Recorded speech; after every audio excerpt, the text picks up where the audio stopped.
요 며칠 전 어느 모임에 갔더니 초청받은 연사분께서 그렇게 물었습니다. 남자들이 꼭 말 잘 들어야 할 여자 세 사람 있는데 누군지 아세요? 여러분 아세요 혹시?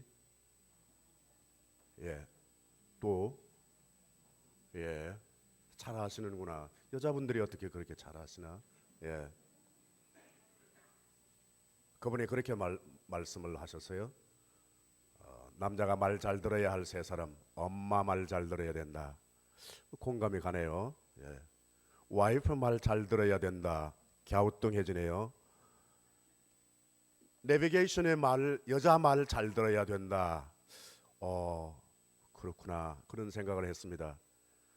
내비게이션의 여자 말을 잘 들어야 한다는 생각을 하면서 내비게이션에는 여자 목소리만 나오나? 그러면 왜 여자 목소리만 나올까? 그런 생각도 했습니다. 그러면 거꾸로 여자가 말 잘 들어야 할 남자는 세 사람 없는가? 그런 생각도 들었어요. 혹시 있으면 가르쳐 주시면 도움이 되겠습니다. 그런데 왜 내비게이션에 여자 목소리만 나오는가? 얼른 공감이 가는 이야기가 생각났습니다.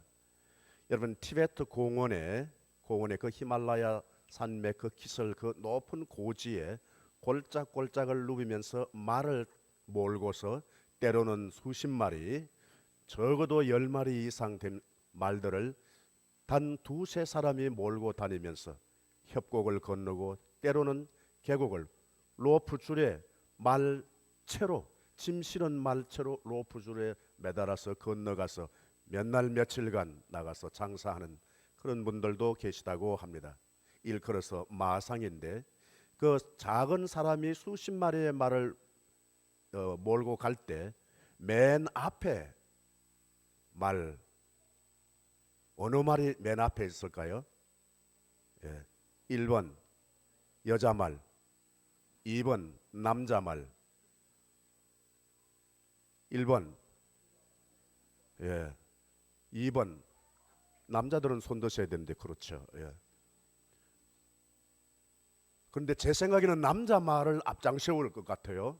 왜냐하면 씩씩하고 혹시 맹수가 나타나더라도 달려가서 덤빌 수 있으니까 남자가 앞장서서 보호해야 할 것 같은데 맨 앞에 주인이 뒤에 따라오더라도 앞장서는 그 말은 여자 말이랍니다.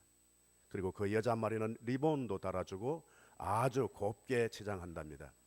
남자들은 가다가 엉뚱한 대로 잘 빠지니까 아마 앞장 안 세우는가 봅니다. 예. 내비게이션의 여자 말을 잘 들어야 한다는 것을 생각하면서 저는 또 다른 생각을 했습니다. 그렇지. 우리 인생 살아가는 데에 내비게이션이 필요하다. 현대는 내비게이션 따라서 우리가 가야 할 목적지를 놓치지 않고 찾아갈 수 있다는 생각을 했습니다. 내비게이션은 자동차에만 있는 것이 아닙니다. 특별히 여러분 잘 아시는 대로 비행기에도 철저하게 내비게이션이 있습니다. 일컬어서 항법 장치라고 합니다. 내비게이션 시스템. 내비게이션 시스템을 무시하고는 우리 실수하기 쉽습니다. 눈에 보이는 인생의 길도 그런데 보이지 않는 우리의 인생을 살아갈 때 또 다른 내비게이션이 있다고 생각을 합니다. 그것은 제2의 내비게이션입니다. 나는 그 제2의 내비게이션이 양심의 소리라고 믿습니다. 양심을 한자로는 좋은 마음 쓰지만 우리가 잘 알고 있는 대로 영어에서는 그 양심이란 말을 conscience, together 그리고 안다 그 두 개의 단어가 합성된 말이 양심입니다. 누구와 누구랑 같이 아는 것일까요? 그 소리가 양심의 소리라는 겁니다. 내비게이션은 철저하게 이 우주에서 위성의 조절하에서 거기에 위치를 일러주는 것처럼 하나님께서 우리를 각 세상에 파송해 놓으시고 당신과 함께 끊임없이 커뮤니케이션 하시면서 우리가 있는 위치, 공간적인 위치만이 아니라 우리의 심적 위치, 상태를 끊임없이 커뮤니케이션 하는 거. 너 지금 어디 있는 거야? 너 지금 어디 있어? 거기에 뭐 있다? 조심해야 된다. 이런 인포메이션을 쉐어하는 제2의 내비게이션, 양심의 소리라고 믿습니다. 양심의 소리만 내비게이션의 여자 목소리처럼만 잘 들어도 우리가 지금보다는 훨씬 더 행복하게 살 수 있고, 같은 여건에 있을지라도, 같은 사람하고 같이 살고 있을지라도 더 행복해질 수 있다는 확신을 갖게 됩니다. 또 다른 내비게이션이 필요하다면 제3의 내비게이션, 그것은 성령의 소리인 줄로 믿습니다. 눈에 보이는 물리적인 공간 속에는 자동차나 비행기의 내비게이션 시스템이 필요한 것처럼 우리 영적인 사역을 할 때, 영적인 체험을 할 때, 그때는 기계의 내비게이션 소리가 아닌 성령의 소리를 들어야 그 일을 제대로 할 수 있을 뿐만 아니라 그 속에 담겨져 있는 은총을 놓치지 않게 된다, 그렇게 믿는 것입니다. 여러분, 내비게이션을 필요로 하실 적마다, 내비게이션의 도움을 받으실 적마다 또 다른 내비게이션의 소리, 제2의 내비게이션 소리, 자동차에 자동적으로 장착해 놓으신 것처럼 하나님께서 천지를 창조하실 때부터 우리 개인 한 사람에게 자동으로 장착시켜 놓으신 내비게이션 시스템, 성령의 소리 놓치지 않게 되기를 바랍니다. 둘째, 우리가 또 하나 생각할 수 있는 것은 현대 가운데 이 자주 쓰는 말 가운데 하나가 노티스라고 생각합니다. 노티스라는 말의 넓은 의미에서 보면은 뉴스일 것입니다. 뉴스는 바로 여러 사람을 상대하는 객관적인 소리, 나한테도 해당이 되고 너도 해당되고, 그러나 엄격한 의미에서 보면은 그 뉴스가 모든 사람에게 다 똑같은 영향을 미치는 것은 아닙니다. 사람 따라서 같은 뉴스인데도 불구하고 어떤 사람은 슬픈 뉴스일 수도 있고 어떤 사람에게는 아무렇지도 않은 뉴스일 수도 있습니다. 일반적인 뉴스보다 더 개인적이고 주관적이고 체험적인 뉴스가 바로 노티스라고 믿습니다. 우리 지난 한 주간도 우리 여러분들이 많은 뉴스를 서로 교환했을 것이라고 봅니다. 특별히 우리 믿는 사람으로서 지난 한 주간 여러분의 카톡이든지 혹은 셀폰, 아이폰 그 가운데 주고받은 문자 한번 점검해 보시면 좋겠습니다. 그게 여러분들은 무슨 뉴스를 많이 전달하고 배달했는가? 김 집사, 지난 주간에 교회 갔더니 그 아무개 그 있잖아, 그 오심 그 뭐야 그 도대체? 뭐 이런 말 주고 받으셨는지, 아니면 지난번에 내 교회 갔더니 세상의 친교실에서 아무개가 있잖아, 날 보고 우스운소리 하더라, 자기는 피, 뭐 이런 문자를 혹시 주고받지 않으셨는지 모르겠습니다. 뭐 그것까지 교회에서는 해서는 안 된다, 그렇게 말하기는 좀 무리일지 모르겠습니다. 그렇게 하면서 우리는 많은 행복감을 느끼고 많은 아픔을 치유받을 수 있다면 그것까지 금지해라고 당부하기는 죄송한 일일 것 같습니다. 그러나 만약 그거 하셨다면 우리에게는 또 다른 뉴스를 배달하든지 아니면 더 좋은 뉴스를 만들어서 전달하셔야 합니다. 교회를 위해서 이전에, 그 사람을 위해서 이전에, 여러분들의 행복을 위하여, 여러분들의 건강을 위하여, 여러분들의 성숙을 위하여, 좀 더 거창하게 말씀드리면 여러분들의 성공을 위하여 지금까지의 주고받는 문자를 뚝 끊고 더 새로운 뉴스 메이커로 사셔야 한다고 믿습니다. 그보다도 더 구체적인 뉴스가 있다면 노티스입니다. 우리 성경에는 숱한 노티스를 찾을 수 있습니다. 노아에게는 노티스가 무지개였습니다. 모든 사람에게 똑같은 것으로 느껴지지 않았을 것입니다. 그 무지개를 보면서 하나님께서 이 세상을 향하여 구체적으로 노아에게 준 노티스로 그는 받았을 것이라는 생각을 합니다. 모세에게는 가시나무 뜰기 가운데 불꽃이 바로 모세에게 준 새로운 노티스였을 것이라고 생각합니다. 새벽 닭이 울었습니다. 하나도 이상스러운 것 아닙니다. 닭이 그때 비로소 처음 울은 것도 아닙니다. 그러나 베드로에게는 그것은 엄청난 노티스였습니다. 다른 사람은 다 예사롭게 그냥 있는데 베드로는 그 소리 듣고서, 닭 울음 소리를 듣고서 주님의 말씀이 생각나서 밖에 나가서 심히 통곡했습니다. 그 다구름 소리는 베드로에게 폐부를 찌르는 노티스였습니다. 오늘 구약 시편 51편에 있는 말씀은 나단 선지자를 통해서 하나님께서 다윗에게 주는 엄청난 노티스입니다. 우리 한글 성경에는 작은 글자로 되어 있습니다만 히브리 원문 성경에는 아예 처음부터 우리 한글 성경에 생략해버린 본문까지 넣고 있습니다. 다윗이 밧세바와 동침한 후에 선지자 나단이 저에게 올 때, 이 앞부분 히브리 성경은 그대로 원문으로 취급합니다. 우리 한글 성경은 추석서도 대개로 이 부분은 생략하고 그 다음에 나오는 다윗의 회개의 기도부터 추석에 들어가는 경우가 적지 않게 많습니다. 여러분, 혹시 어려움이 있을 때, 답답할 때, 외로울 때, 일이 꼬이고 안 될 때, 그것이 가정에서든지 직장에서든지 더더욱이 우리 교회에서든지 그럴 때 문제를 해결하기 위해서 몸부림치거나 발버둥치기 전에 시편 51편을 만나면 그 속에서 내가 가만히 있는데도 내 안에 새로운 에너지가 생기고 새로운 해결책이 생긴다고 믿습니다. 시편 51편은 특별한 주석과 설명이 필요 없을 만큼 이 본문만 읽으면 읽을수록 바로 내 안에 있는 얽혀있는 모든 것이 술술 풀리는 것 같고 깡깡 얼어붙었던 사건들마저도 마치 눈 녹듯이, 햇살에 눈 녹듯이 그렇게 녹아버리는 것을 체험할 수 있습니다. 나를 긍휼히 여기소서. 내 죄가를 도말하소서. 내 죄를 깨끗이 제하소서. 우설초로 나를 정결케 하소서. 나를 씻겨 주소서. 내 안에 정직한 영을 새롭게 하소서. 나를 주 앞에서 쫓아내지 마시고 내게 주의 성령을 거두어 가지 마소서. 이 삭막한 어려운 가운데서 요구해야 할 소원의 제목이 많건만은 다윗은 그 모든 소원을 다 잘라버립니다. 한마디로 말해서 자기에게 몰입합니다. 시편 51편 19절 가운데 나라고 하는 1인칭이 32번이나 반복됩니다. 오로지 나, 내면의 세계, 거기에 몰두하는 것입니다.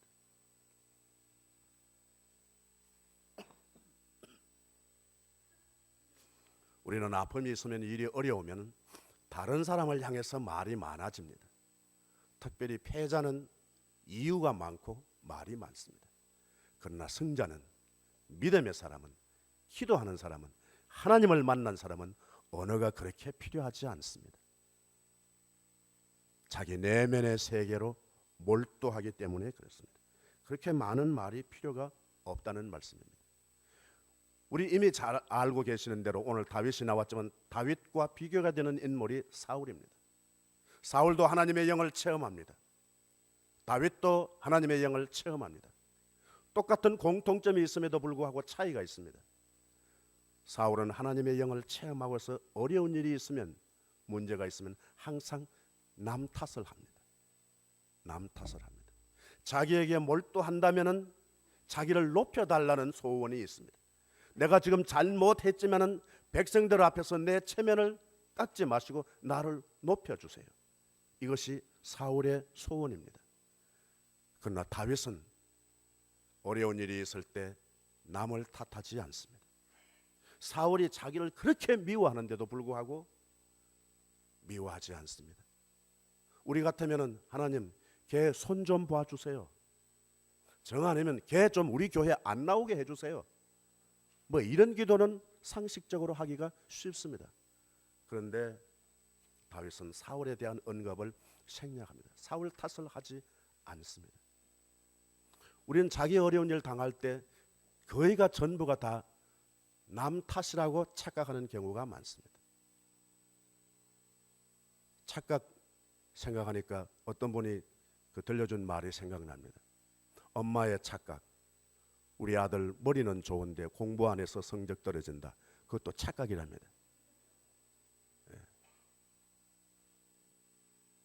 남자가 뒤에 여자가 따라오면 자기가 좋아서 따라오는 줄로 생각한답니다. 아무 말 없이 그냥 잘 섬기고 있으면 자기가 잘해서 말 없이 있는 줄로 안다는 겁니다. 이거 모두 다 착각이라는 거예요.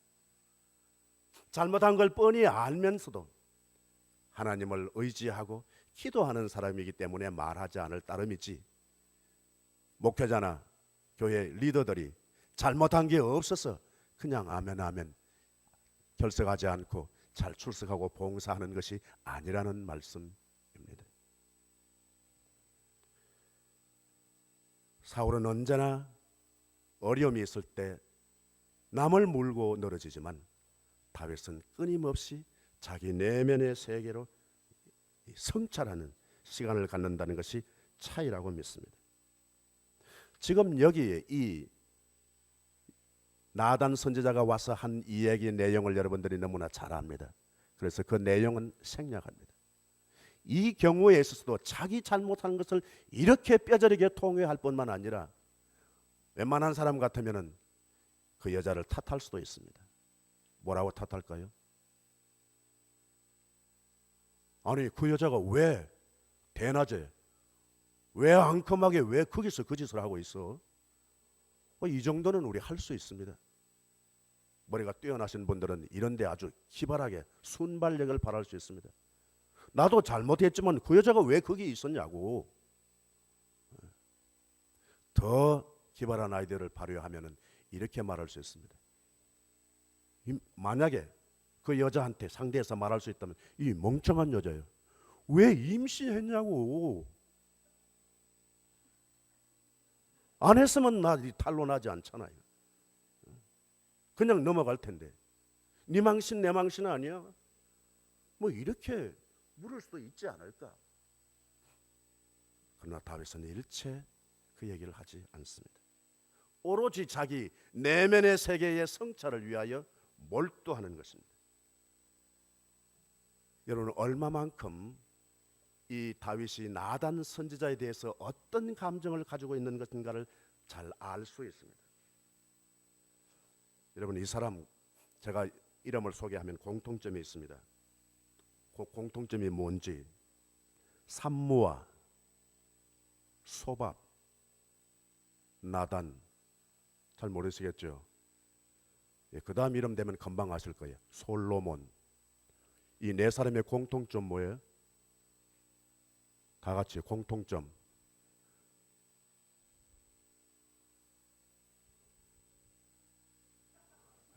이럴 때 이 목회자는 통쾌감을 느낀다는 거예요. 둘째 두 가지인데 하나는 모르는 거니까 모르는구나 이런 그렇게 하고 가만히 있으면 모르는 줄로 착각하는 거예요. 이런 데서 희열을 느낄 수 있습니다. 이 네 사람의 공통점은 다윗의 아들들입니다. 그런데 여러분 다윗의 아들 가운데 왜 나단이라는 이름을 지어줄까? 여러분 같으면 나단 그 괘씸한 인간, 나한테 그렇게 수치스럽게 하고 나를 거꾸로 떨게 한 장본인, 잠자다가도 나단 생각나면 잠이 벌떡 깨요. 이를 갈 수 있는 그 나단을 왜 자기 아들한테 그 선지자 이름을 왜 붙였을까? 그 아들을 보면서 나단 선지자 생각하는 거예요. 나단 선지자 생각하면서 자기가 하나님 앞에 전결하게 되는 전환의 계기가 되었던 것을 기억하는 거예요. 혹시라도 잊어버릴까 싶어서 다윗이 예루살렘에서 낳은 아들 중에 나단이라고 하는 이름을 붙이지 않았을까? 하나님께서 왜 다윗을 이스라엘 민족 역사의 전형적인 메시아 왕국의 모델로 사용했을까? 까닭이 있다는 확신을 갖게 되는 것입니다. 여러분 어려운 일이 생기면 그것이 개인적인 일이든지 교회적인 일이든지 아니면은 가정에 관한 일이든지 어려운 일이 생길 때 새로운 전략을 사용하셔야 합니다. 그것은 여러분 개인의 내면의 세계에 혁명을 일으키는 겁니다. 다른 것 이유가 있더라도 그 이유를 생략하고 탓할 인간들이 내 주위에 있음에도 불구하고 그 인간을 향하여 탓하는 것을 뚝 자르고 내면의 세계에 몰두하면 생각보다 그 사람을 위해서는 나중에 문제, 교회를 위해서는 나중에 문제, 내 안에 있는 어둠이 밝아지고 내 안에 있는 아픔이 치유되고 이전보다 더 똑같은 여건에 살지라도 더 행복해지고 더 성공을 향하여 나아갈 수 있는 계기가 되는 줄로 믿습니다. 또 하나 우리에게 놓칠 수 없는 것은 바로 이웃이라고 하는 네이버입니다. 한참 오래됐습니다마는 어느 분이 미국에 오셔서 오래되신 분인데 이런 이야기하는 거 들었어요. 미국에 와서 잘 살려고 하면은 세 사람 좋은 이웃을 만나야 합니다. 첫째는 좋은 의사를 만나야 합니다. 둘째는 좋은 변호사 만나야 합니다. 돈 실컷 들이고 일 성사 못하는 변호사도 있기 때문에 그렇습니다. 세 번째가 쇼킹한 거예요. 좋은 목사 만나는 것입니다. 좋은 목사 만나야 이민생활 어려움이 있어도 잘 극복할 수 있습니다. 목회자 저에게는 그 말이 굉장히 토전이었습니다. 이거 어설프게 하다간 큰일 나겠구나. 여러 사람 불행하게 만들겠구나. 그 생각을 했습니다. 오늘 본문에 있는 내용은 질문하는 사람의 핵심이 뭔가 하니까 영생입니다. 어떻게 해야 내가 영생을 얻을 수 있겠습니까? 이분은 영생이 최고의 목표였습니다. 그 소원을 마음속에 간직하고 있는 겁니다. 우리식으로 말하면 뭘까요? 내가 어떻게 하면 좀 행복해질까요? 이 질문과 같다고 봅니다. 내가 어떻게 하면 좀 성공할 수 있을까요? 내가 뭘 하면 내가 성공할 수 있겠습니까? 내가 무엇을 하면 내가 지금보다 더 행복할 수 있겠습니까? 이렇게 질문한 것과 같다는 거예요. 그때 예수님의 1차 대답이 뭔가 하니까 내 이웃을 내 몸과 같이 사랑하라. 그 대답을 주시는 거예요. 이거 명석하고 유식한 이 젊은 청년이 다시 질문합니다. 그러면 내 이웃이 누굽니까? 영생을 얻는데 자기가 성실하게 하고 실력을 쌓아라 하는 것까지는 공감하는데 내가 행복해지고 성공하고 영생 얻는데 필요한 것이 이웃의 문제입니다. 이웃과 연결한다는 거예요. 그러니까 궁금해. 그럼 내 이웃이 누굽니까? 그때 예수님께서 들려주신 이야기가 우리가 잘 아는 착한 사마리아 사람입니다. 한 사람이 예루살렘에서 여리고로 내려가다가 강도를 만났다는 거예요. 여러분 잘 아시는 대로 예루살렘은 해발 한 770m 가량 됩니다. 그리고 여리고는 해발에서 마이너스 한 250m 가량 됩니다. 여러분 잘 아시는 대로 사해는 마이너스 400도가 넘습니다. 그러면 여리고에서 예루살렘까지 거리는 얼마나 되는 거니까 넉넉 잡고 후하게 잡아서 직선 거리로 한 20마일 가량 됩니다. 20마일 거리를 두고 이 지상의 고저가 1000m가 된다는 것은 엄청난 급경사입니다. 계곡이 그냥 심한 험난한 길이라는 겁니다. 거리 내려가다가 강도를 만났습니다. 그때 마침 다행히 제사장이 지나갑니다. 그리고 레위인도 지나갑니다. 틀림없이 앞에 이 강도 만난 거의 죽게 되어 있는 지경에 있는 이 사람은 유대인입니다. 그런데 유대인 제사장이 지나갑니다. 유대인 레위인이 지나갑니다. 그런데 피하여 지나갔습니다. 원문 성경에는 피하여 지나가는 게 아니라 반대길로 갔다 그렇게 되어 있습니다. 이렇게 가다가 저기 사람이 있으니까 다시 반대길로 가버렸단 말이에요. 그냥 피해서 간 길이 아니에요. 반대길로 갔다. 절호의 찬스를 강도 만난 사람에게는 놓쳤습니다. 예상 외의 사람이 지나가는 겁니다. 동족이 아닙니다. 이웃이라고 할 수 없습니다. 사마리아 사람이 지나가는 겁니다. 사마리아 사람은 이스라엘 유대인들이 아주 우습게 여기는 천대하는 인간 상종하지 않는 사람들이 사마리아 사람이었습니다. 그 사마리아 사람이 지나가다가 불쌍히 여겼습니다. 어떻게 하면 좋은 이웃이 되겠는가? 예수님은 이 좋은 이웃 되는 방법 세 가지를 이 이야기 가운데 포함시키고 있습니다. 첫째는 불쌍히 여겼다. 어떻게 좋은 이웃이 되겠느냐? 마음이 움직였다는 겁니다. 마음이 움직였어요. 둘째는 가서 상처를 삼해주고 그를 돌보아 주었다는 겁니다. 그리고 주막 주인에게 부탁해서 이 사람을 더 잘 돌보아 줘라.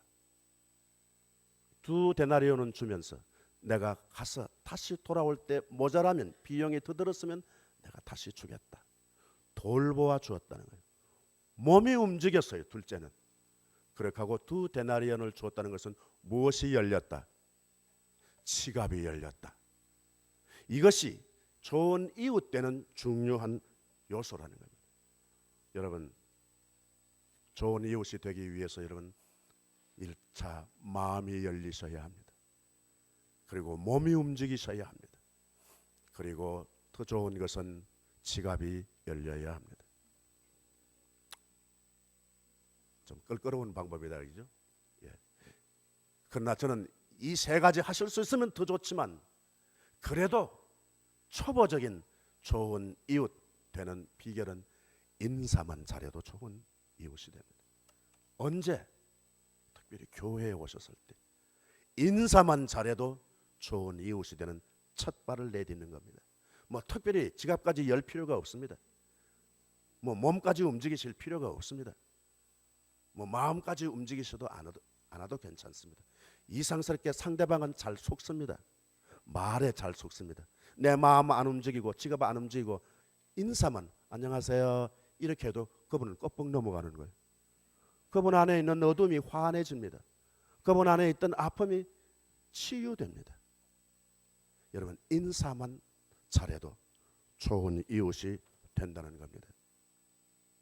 여기 이 비유의 핵심은 내가 무엇을 해야 행복하겠습니까? 내가 무엇을 해야 성공하겠습니까? 내가 무엇을 해야 영생을 얻겠습니까? 라고 하는 질문에 반전을 일으키십니다. 무엇을 할까 하지 말고 무엇이 되라. 네 이웃이 되라. 그것이 예수님 메시지의 핵심이라는 말씀입니다. 여러분, 이분을 아시는지 모르겠습니다. 이분은 간질 증세가 아주 심합니다. 낭비벽이 보통 심한 것이 아닙니다. 늘 빚지고 삽니다. 그래서 수입에 급급합니다. 이분의 직업은 글 쓰는 사람입니다. 글을 왜 쓰느냐? 먹고 살려고 글 쓰는 거예요. 명작을 만들기 위해서 글 쓰는 사람이 아니었습니다. 이분에게 치명적인 불행의 요인이 있었습니다. 그것은 도박 중독 증세가 심했습니다. 이분은 45세 되었을 때 2번째 결혼을 합니다. 그 상대 여자는 25살 아래의 여자입니다. 2분 만나서 15년을 같이 살다가 세상을 떠납니다. 남자가 세상을 떠납니다. 이 15년 동안에 이분은 이런 책을 씁니다. 죄와 벌, 백치, 미성년, 여러분 잘 아시는 까마롭스키 형제들, 이런 책을 씁니다. 15년 동안 아내인 동시에 좋은 이웃을 만났습니다. 그 이전에는 형편없이 그냥 구차스러운 생활을 살고 완전 인간 망신, 그냥 밑바닥을 살았던 이 사람, 그의 이름이 도스토옙스키입니다. 우리가 생각하는데 도스토옙스키는 굉장히 유명한 아니었습니다. 그는 불행의 요인을 가지고 산 사람입니다. 이 15년 동안 명작을 썼다는 것보다 더 소중한 것은 그가 도박 중독 증세를 뚝 끊었다는 겁니다. 어떻게 해서 끊었을까? 그의 아내가, 젊은 아내가 끊게 만든 겁니다. 어떻게 끊었을까? 여보, 당신 도박장에 2번 다시 가기만 해봐. 내가 다리 몽둥이를 그냥 안 둘 거예요. 도박장에 갔다가 내 집에 들어올 생각을 하지 마라 아예. 그랬겠죠? 우리의 예상을 뒤엎습니다. 도스토옙스키가 명작을 썼는 것보다 그 인생인 자신을 향해서 더 행복했던 것은 도박 중독 증세를 끊었다는 사실입니다. 전하는 글에 의하면은 그의 아내 안나 키나가 남편한테 그렇게 하면 오늘 도박장에 가야지. 돈 없어? 돈을 주면서 도박장에 가라는 거예요. 그 돈 무슨 돈? 내가 당신하고 결혼할 때 반지 있잖아요. 이거 판 거거든. 갖고 가라고 보내는 거예요. 보내는 거예요. 그때 첫 번에 나는 안 가 이렇게 대답할 남자는 없어요. 몇 번 갔겠지. 그러나 그의 양심의 소리가 도박 중독증을 압도해버린 거예요. 그냥 그대로 밟아버리는 거예요. 몇 차례 가다가 도스토옙스키는 도박 중독을 완전히 끊었다는 거예요. 오늘 틀림없이 집에 가셔서 부부싸움 할 것 같아. 그러나 여러분 안심하십시오. 제가 기도 세게 할 테니까. 야, 도스토옙스키 아내는 그랬다잖아. 넌 뭘 하는 거야? 아이고 자기가 무슨 도스토옙스키인 줄 알아? 이렇게 하고 싸우지 않을까 싶습니다. 여러분의 행복을 위하여, 여러분의 치유를 위하여, 여러분의 성공을 위하여, 문자 그대로 여러분들의 영생을 위하여 우리가 무엇을 할까보다는 내가 무엇이 될까? 미니멈 아내이기 전에, 남편이기 전에, 교회 목회자이기 전에, 직분자이기 이전에 좋은 이웃 되는 것이라고 믿습니다. 여기에 질문의 핵심은 또 하나 있습니다. 내 이웃이 누굽니까? 이 착한 사마리아 사람처럼 나를 그렇게 도와줄 이웃이 누굽니까? 라고 하는 질문 같지만 예수님의 대답은 그것이 아닙니다. 예수님의 심정은 그것이 아닙니다. 네가 누구 이웃이 될까를 찾으라. 우리 교회에 수백 명 교인이 있는데 누가 나한테 가까이 하는 착한 이웃이 되려나 보자. 저 인간은 아니야. 이렇게 찾지 말라는 거예요. 네가 사마리아 사람처럼 인종을 초월하고 빈부 귀천을 초월하고 유무식을 초월하고 용모의 좋고 나쁨을 초월해서 네가 착한 사마리아 사람처럼 선한 이웃이 되라. 꼭 그렇게 해야 할 이유가 뭐 있어요? 뭐예요? 교회를 위하여? 그건 나중에. 집안의 평화를 위하여? 나중에. 여러분의 행복의 성장을 위하여, 성숙을 위하여, 여러분들의 성공의 진전을 향하여 좋은 이웃 되는 것이 기초 도구라는 사실을 잊지 않게 되기를 바랍니다. 선한 이웃이 되어서 한 주간의 삶을 가꾸어가는 여러분, 우리 교회 될 줄로 믿습니다. 여호와 우리의 아버지 하나님, 익숙한 우리의 삶의 현장에서 눈으로 보고 귀로 듣는 것 가운데 새로운 하나님 통찰력을 가지고 살아갈 수 있게 해 주시옵소서. 우리 안에 있는 신령한 세계에서 들리는 또 다른 내비게이션 잘 활용하게 하여 주시옵소서. 하나님께서 좋은 일이든지 어려운 일이든지 이웃이든지 미국에 살고 있는 우리의 삶의 현장에서 어떤 것 들릴지라도 그것이 새로운 인생의 전환에 노티스 삼게 해 주시옵소서.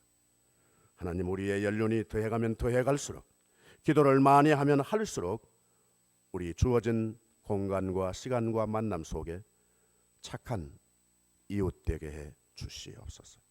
그 이후에 반드시 하나님께서 약속하신 우리의 행복과 건강과 치유와 영성과 성공을 놓치지 않게 해 주시옵소서. 나사렛 예수 그리스도의 이름으로 기도하옵나이다. 아멘.